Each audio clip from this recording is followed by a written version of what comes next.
Okay. DDA meetings are typically the last Wednesday of each month. So there's all kinds of public meetings. And, one thing that we're trying to work on that we're not super good at is if there's a special meeting or something, we're not good at putting it on our website. What we've noticed is our Facebook gets a lot more traffic than our website. Yeah, social media. Yeah, and actually that's one of the things we've changed in the last year is we linked our Facebook to our website. So that way, if you go to our website, you can see our Facebook page anyway, all the feed from it. So just trying to give people as many opportunities to see the information as possible. So I would challenge people if I got to say one thing to all 11,000 residents, and be, why don't I see you more? I know I'm going to put myself out there. I would love to come to the meeting, but I would go to school from 6 to 10 at Cornerstone. So nice. Yeah, you're out of town then. And then like I said, life happens. I mean, I've mentioned we have a 6.5-month-old, and sometimes it's all we can do to get her to daycare, get to work, get home, eat something to dinner, put her to bed. It's life's busy. That's all and so it's hard for people to prioritize public meetings. But I have an open door policy. Anybody, I believe you've come in, made appointments or talked to me,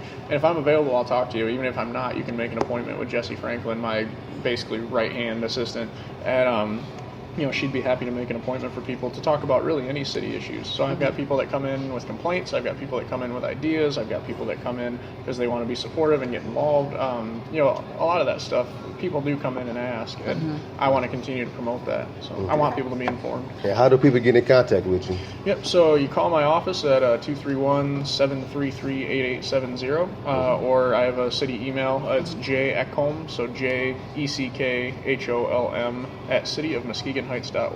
That's the best way. Or you can message our Facebook page. I see all those messages on my phone. So, And that's it? You don't have anything else? I don't have anything else. I have one more. I have another one more. Okay, that's all right. Now give me time to think then. Getting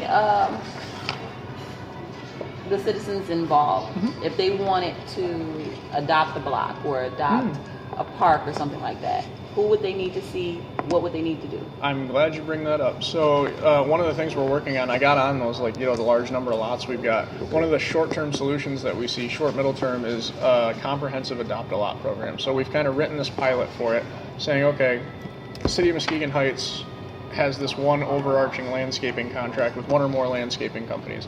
So say, this family, this household right here, you have a vacant lot next door to you, or even in your neighborhood somewhere, you just hate driving by it, it's ugly, it's annoying. What we want to do as individuals, organizations, and companies, we want them to be able to adopt that lot and basically make an annual donation to the city, or even monthly, how we could set it up, for the cost of what it would be to basically clean up and cut that lot once a month. So say from May to October, as a good example. So, if it's $30 and there's 5 months that you're trying to get it cut, that's $150. So what that does is it creates a tax-deductible donation for that family or company, which is advantageous. And so you get something back for that, and it gets the lot cut. And on top of that, the city is exploring options to put signage up in each lot that's adopted, saying, this lot maintained by this family or this organization as part of the City of Muskegon Heights Adopt-a-Lot program. So not only you get public recognition in your neighborhood for taking ownership, but it's a tax-deductible donation, and you're getting your lot cut. And the city's advantage is we don't have to put forth resources to cut the lot because it's being donated, and they get taken care of better than what we can with the resources we have. So that's kind of the idea. But what if they adopted and want to put their own manpower, sweat equity? Yeah, we're going to have that as an option as well, but they're going to have to sign a contract saying they're going to maintain it every 30 days. So throughout that season, pretty much from May to October, beginning of May to end of October. And what we're going to do is if people aren't doing that, then we might adopt that lot out from under them. If somebody who's going to just either do it themselves or contract it out, let us use the service contract. But if people want to come in and just say, I want to take care of this lot, if it's next to their house, I will probably suggest that they just buy it, because then it adds to their property value, and then they have to take care of it anyway. If it's in their neighborhood and not next to their house, then that's something we can work with them on. So.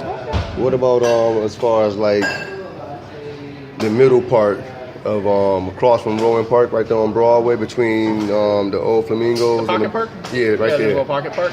Yeah, stay tuned. I'm going to try to reopen that and get that landscape this spring. And we actually are going to have a presentation with the Watch Us Go campaign that you mentioned. Okay. They're actually proposing a new pocket park on Sherman that they would actually pay to install, and we would just have to maintain it. So, Okay. yeah, we're really trying to up our ante as far as like beautification and blight elimination. We actually, one of the things we've done in the last year is hire a new blight inspector, so an environmental inspector, Mr. Shelton. He's a city resident, and I mean, he's averaging like 200 letters a month and has to write very few tickets compared to that because of the fact that most people are cleaning it up.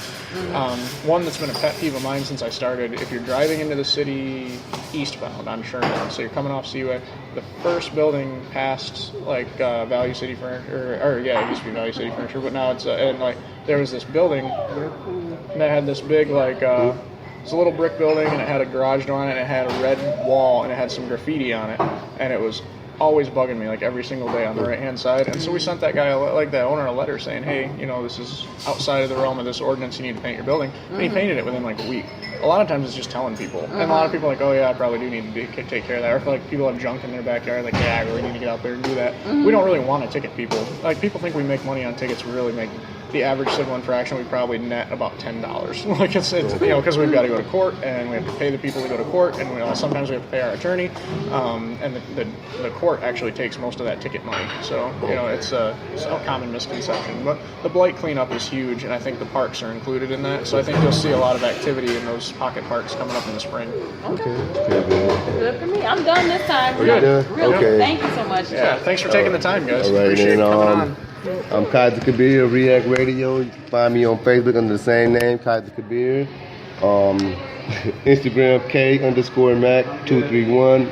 Twitter Abstract Poet 124. Don't forget to check out the website www.reactradio.com. Can I say that this is Corella DeVille? Yes, go ahead.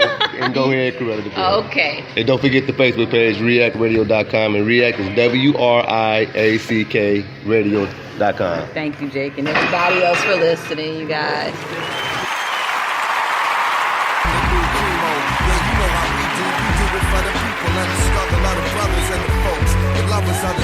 Experiment to discover hope, scuffle for notes. The rougher I wrote, times was harder. Went from rock starter to the voice of a martyr. Why white folk focus on dogs and yoga, but people on the low end trying to ball and get over. Lyrics are like liquor for the fallen soldier.